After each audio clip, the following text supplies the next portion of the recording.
दिया करके पीड़ित होते हुए बाज ने अपने प्राण छोड़े। इस कहानी की शिक्षा है कि जन्मजात के लक्षण मरने से भी नहीं मिटते। कुएं में हीरे का कंगन। एक गांव में रामू नाम का एक लड़का रहा करता था। एक दिन जब उसकी माँ घर साफ कर रही थी, तब उसे एक पुराने जमाने का सोने का कड़ा मिला। वो उसे अपने हाथ में लेकर कहने लगा, माँ, मुझे ये कड़ा एक दिन के लिए पहनने को दो ना। बेटे की इस ख्वाहिश को देखकर माँ ने कहा, ठीक है बेटा, पहन लो, लेकिन याद रखना कोई साधारण कड़ा नहीं है ये तो सोने का कड़ा है। आज इसे पहन लो और कल तुम्हारे पिता को बिना बताए हम इसे वापस अलमारी में रख देंगे। जैसे ही इसकी माँ ने कहा, वो तुरंत कड़े को पहन के सारा गांव घूमने लगा। रात में भी उसने उस कड़े को खुद से दूर नहीं किया और अपने पास ही रखकर सुकून से सो गया।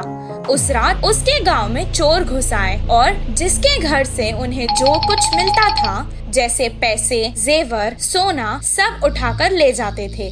सुबह जब उसके गांव वालों को पता चला कि उनकी सभी मूल्य चीजें चोरी हो चुकी हैं, वो सब शोर मचाने लगे। कितना ढूंढने पर भी चोर का पता नहीं चला। रामू की वजह से उसके पुरखों का सोने का कड़ा चोरी हो चुका था। ये सुनकर उसके पिताजी को बहुत गुस्सा आया और वो डांटने और मारने लगे। कुछ देर बाद उसने कहा, वो कोई खिलौना नहीं था जो तुमने खो दिया, वो मेरे पुरखों की निशानी थी। अब दोबारा मुझे अपनी सूरत नहीं दिखाना, निकल जाओ यहाँ से। बेटे को कड़ा देने के लिए वो अब अपनी पत्नी को भी डांटने लगा। वहीं रामू अपने पिता से मार खाकर बहुत दुखी होकर घर से रोते रोते निकल गया। पास के बगीचे में जाकर एक बड़े पेड़ के नीचे रोता हुआ वो बैठ गया। वहीं पेड़ के नीचे जो चोर ने उसका कड़ा चुराया था, वो चोरी किया हुआ सामान वहां बंटवारा कर रहे थे। वो दोनों चोर जोर जोर से बात कर रहे थे। ये सुनकर रामू को पता चल गया कि वो वही चोर है। वो धीरे से वहां से उठा और कुएं के पास जाकर कुएं में देखकर रोने लगा और कहने लगा कि उसके हीरों का कड़ा कुएं में गिर गया है। उसके रोने की आवाज सुनकर चोर उसके पास आए और रामू से पूछने लगे कि वो क्यों रो रहा है। रामू ने जवाब दिया, मेरे दादा बहुत बड़े पंडित थे और उन्होंने एक जमींदार के पास पूजा की थी, तो उन्होंने उन्हें तोहफे में एक हीरो से भरा हुआ सोने का कड़ा दिया था। वो कड़ा मैं मेरे घर वालों को बिना बताए पहनकर आ गया था और यहाँ आकर खेल रहा था और अचानक मेरे हाथ से वो कड़ा फिसल कर गिर गया था। जब मैं उस कड़े को हाथ लगाता था तब भी वो मुझे डांटते थे और अगर मैं उन्हें बताऊंगा कि मेरे हाथ से वो कुएं में गिर गया तो वो मुझे मार देंगे। हीरो का कड़ा कुएं में है सुनकर ही वो दोनों लड़ने लगे कि कौन कुएं में जाकर कड़ा लाएगा। दोनों अपने हाथ में रखे सामान को जमीन पर रखकर एक साथ कुएं में कूद गए। जैसे ही रामू ने ये देखा, वो तुरंत पैसे और जेवर लेकर भागकर गांव वापस आ गया। आकर गांव के बड़ों को उन चोरों के बारे में बताया। तब सब गांव वाले कुएं के पास आए और उन दोनों चोरों को पकड़कर मारा और उन्हें बहुत अच्छा सबक सिखाया। सबके जेवर और पैसे उन्हें वापस मिल गए। रामू और उसके परिवार को उनका पुश्तैनी कड़ा वापस भी मिल गया था और रामू की होशियारी की वजह से रामू को खूब शाबाशी भी मिली। इस कहानी से हमें ये शिक्षा मिलती है कि समय पर चतुराई दिखाने से मुश्किल समस्या भी टल सकती है। पछताने वाला मोर। एक जंगल में कौवा पंछी बहुत अच्छे मित्र थे। वे एक दूसरों की मुश्किलों में मदद करते थे।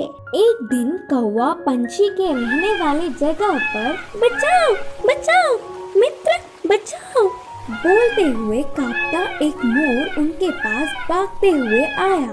क्या हुआ मित्र, कहाँ से भागते आ रहे हो? इतने परेशान क्यों हो? मुझ पर शिकारी की नजर पड़ी, वह मेरे पीछे पड़ता आ रहा है तो बचने के लिए भागता हुआ रास्ता भूलकर तुम्हारे सामने आई। अब तुम्हें ही मुझे बचाना होगा। अच्छा ठीक है यार, पंछी ने कहा। कौवा पंछी ने उस मोर का साथ दिया। फिर से वापस जाने के लिए रास्ता भूलने के कारण कौवा पंछी के साथ वहीं रहते हुए मोर अच्छी मित्र बन गई। उनकी मित्रता कुछ दिन अच्छा था। कौवा पंछी के बीच के मित्रता ना सह पाते हुए मोर जलने लगी। किसी भी तरह कौवा पंछी को अलग करना चाहती थी। एक दिन कौवा भोजन के लिए बाहर जाने के समय पर मोर ने पंछी से कहा, मित्र, तुम कौवे से इतना ज्यादा मित्रता बढ़ाकर बहुत ही नजदीक रह रहे हो। क्या तुमने उसकी बदसूरती कभी नहीं देखी? उसे देख सब चिढ़ जाते हैं। तुम्हारा उससे दूर रहने में ही भलाई है। मैं जो कहनी चाहती थी वो कह चुकी, बाकी तुम्हारी मर्जी। वह सुनकर अचानक चौंकने वाला पंछी मोर से कहा, हाँ सच्ची, मैंने इतने दिनों से कौवे के बारे में सोचने की कोशिश भी नहीं की। हट, उससे क्या दोस्ती, उससे क्या मित्रता। तुम्हारे जैसे सुंदर वालों से मित्रता करने से मेरा मूल्य और होदा बढ़ेंगे।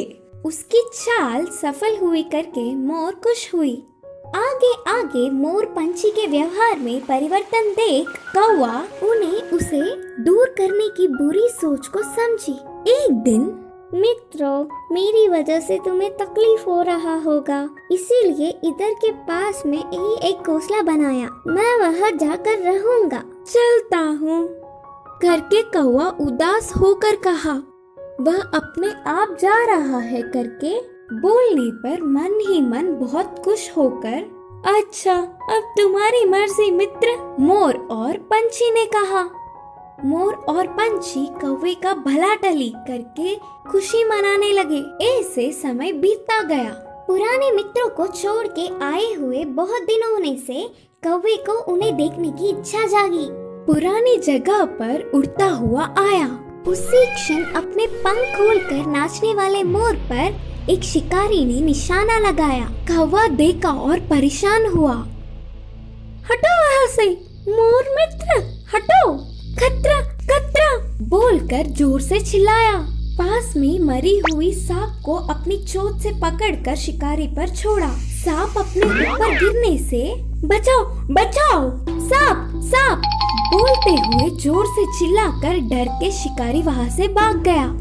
यह सब देखकर मोर के होश उड़ गए।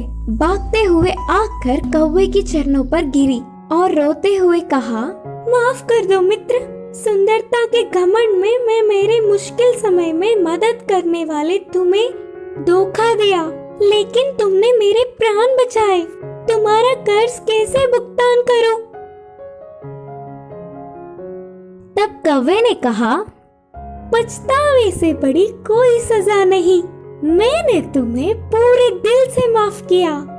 तभी आई हुई पंछी पूरी बात जानकर दुखी होकर अपनी की हुई गलती पर शर्मिंदा होकर सिर झुकाया। फिर तब से कौवा पंछी मोर हमेशा की तरह अच्छे मित्र जैसे रहने लगे। इस कहानी की शिक्षा है कि अपने भूलों को भी भुलाने वाला ही सच्चा मित्र होता है।